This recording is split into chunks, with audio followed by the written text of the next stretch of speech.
Bonjour et bienvenue sur le blog Testeur Outdoor. Aujourd'hui, je suis avec Benjamin Malati, un spécialiste du marathon qui va se présenter d'abord et qui va nous relater ses performances.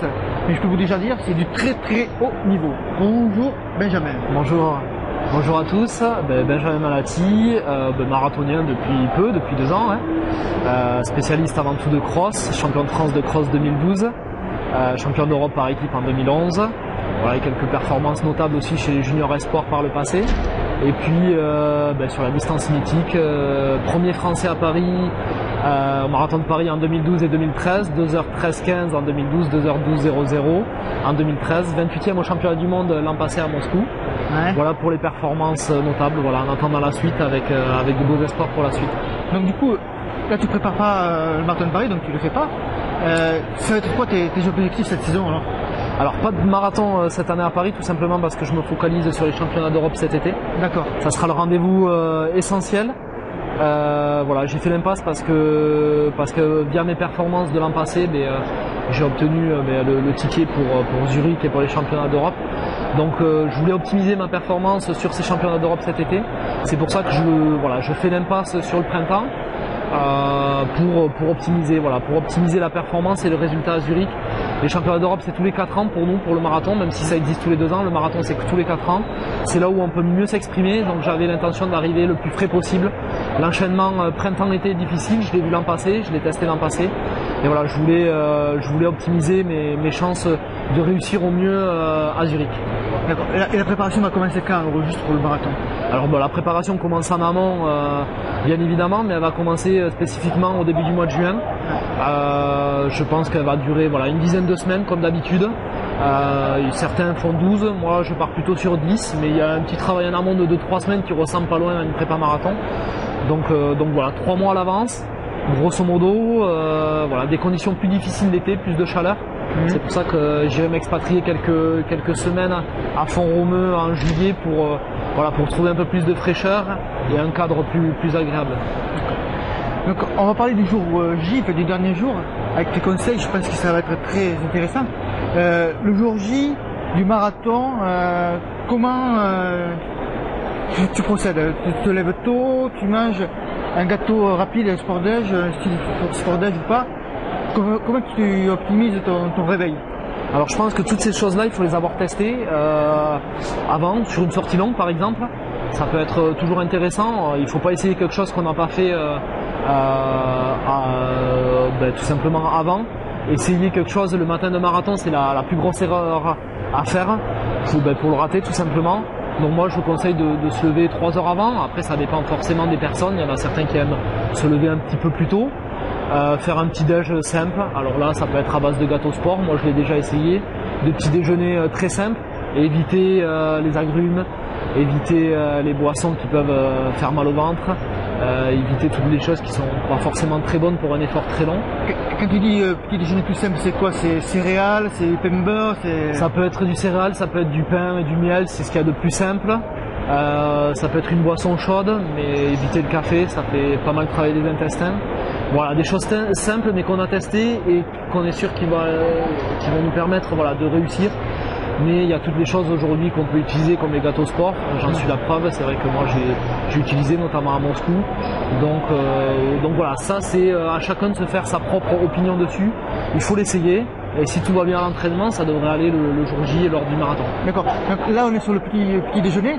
Après, il y a quand même un laps de temps qui est assez long. C'est se réveille à 6h, la course c'est 8h30, 9h.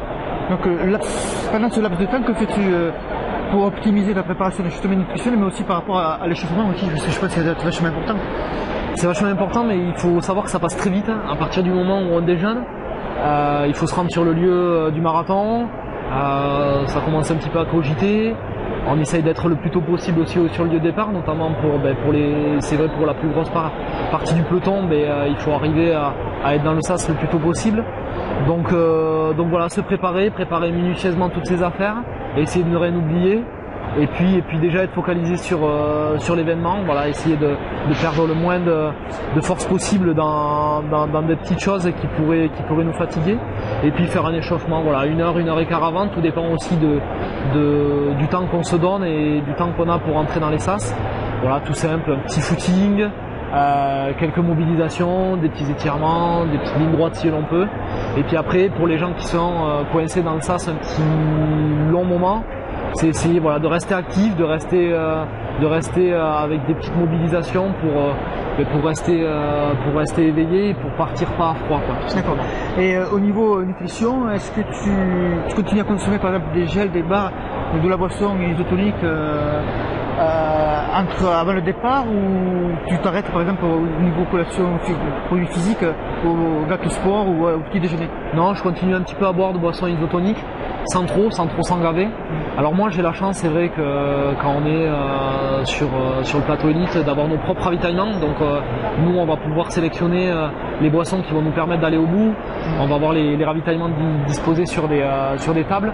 Donc c'est vrai que nous de ce côté-là, on se préoccupe moins de tout ça, et puis on peut même coller nos gels. Alors moi je suis moins gel que certains, mais on peut coller nos gels sur nos bidons qu'on va récupérer. Donc c'est vrai qu'il y a moins de préoccupation. Je conseille voilà, de boire un petit peu avant l'effort. Il ne faut pas se gaver non plus de boissons. Pareil, des choses qu'on a déjà testées, qu'on a l'habitude de boire. Attention aussi au ravitaillement qu'il va avoir sur le marathon. Évitez les choses que vous n'avez jamais testées, des boissons que l'on peut retrouver sucrées. Ça peut être très bien, mais ça peut avoir un effet aussi néfaste. Donc si vous l'avez testé, oui. Sinon, partez avec quelque chose avec vous, des gels, si vous pouvez. Après, plus c'est lourd, plus c'est encombrant.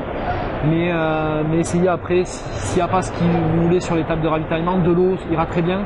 Complémenter avec des gels ou avec ce que vous avez l'habitude voilà, de prendre.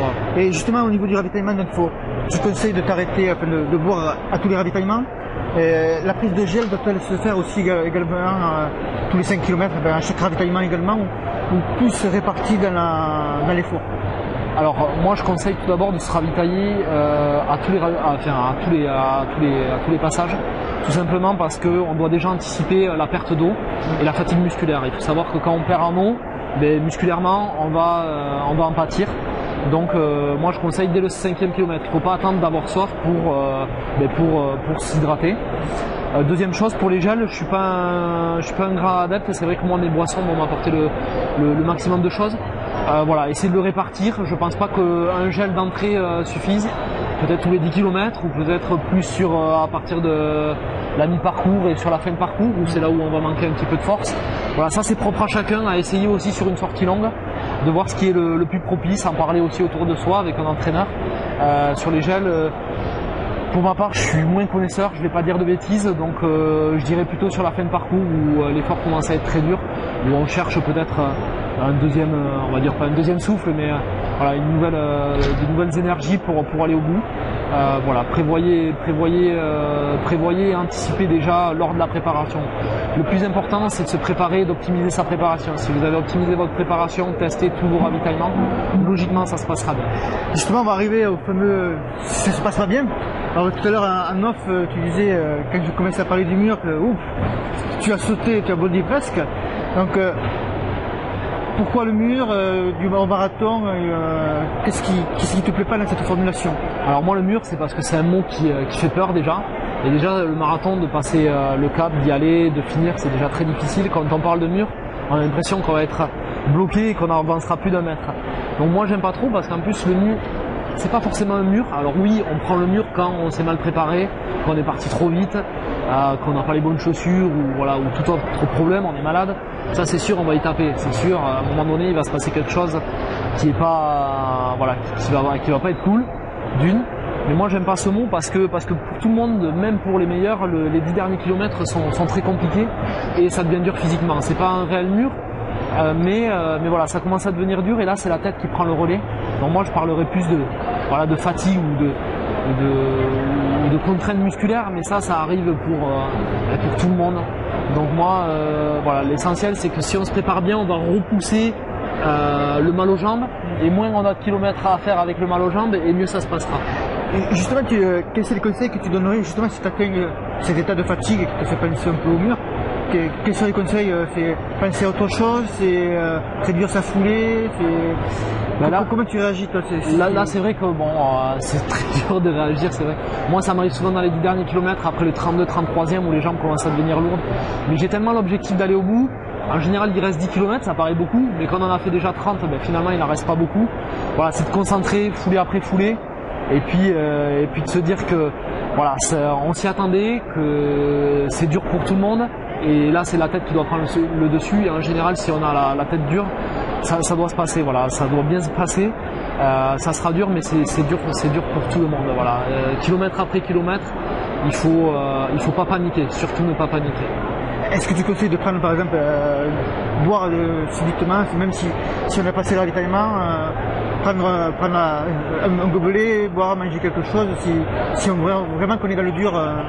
Alors, si vraiment on est dans le dur, c'est vrai que c'est déjà trop tard certainement, mais voilà, essayer d'équilibrer, il faut pas de suite se gaver, essayer de prendre un petit gel, il va peut-être pas faire effet dans les 30 secondes, mais peut-être dans les 2 minutes, donc surtout ne pas se précipiter, c'est pareil quand on se ravitaille, à tous les ravitaillements, prendre le temps de bien boire, de prendre son gel, pas besoin de se précipiter, on a du temps, on court à une allure qui nous permet quand même de se ravitailler, on n'est pas sur un 1500 mètres, on n'est pas sur un 5000 mètres, donc voilà, prendre le temps, surtout pas paniquer et gérer son effort, c'est ce qui est le plus important pour moi. Eh bien c'est parfait, cette interview touche à sa fin. Je te remercie Benjamin pour tous ces conseils et j'espère que les lecteurs et blogueurs en feront un bon usage. Merci Benjamin. Merci et bon courage à tous.